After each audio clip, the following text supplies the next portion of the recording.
ensuite de Zalando, le spécialiste de la vente de prêt-à-porter en ligne. Zalando, après avoir vu son cours baisser de 2,5% vendredi dernier, a résisté hier à la clôture avec plus 0,21%.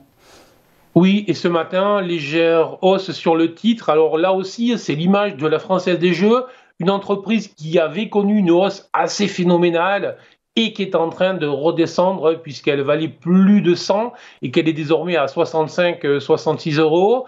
Donc elle perd là aussi plus de 30-35%. Attention, c'est fait aussi de manière très ordonnée, très propre, en travaillant en fait deux obliques, une oblique résistance qui à chaque fois qu'elle est contactée sert au vendeur pour reprendre appui dessus, et une oblique support qui est justement en train d'être sur laquelle les cours s'appuient. Alors, très clairement, il faudrait vraiment que cette zone des 65-66 euros, cette zone support dynamique, puisse résister, je dirais, aux assauts des vendeurs, puisque sinon, ça serait très rapidement les 60 euros. Et en cas de cassure des 60 euros, là, on irait largement et probablement rapidement sous les 50.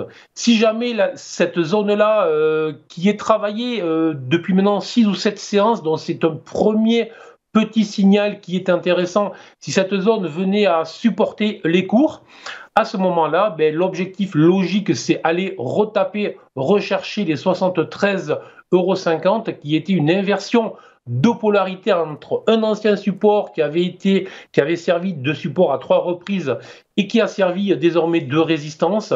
Et ce n'est qu'au-delà de ce niveau des 73,50 €, c'est la ligne ligne verte et la ligne horizontale verte et rouge que l'on voit très bien sur le graphique que vous avez mis à l'écran.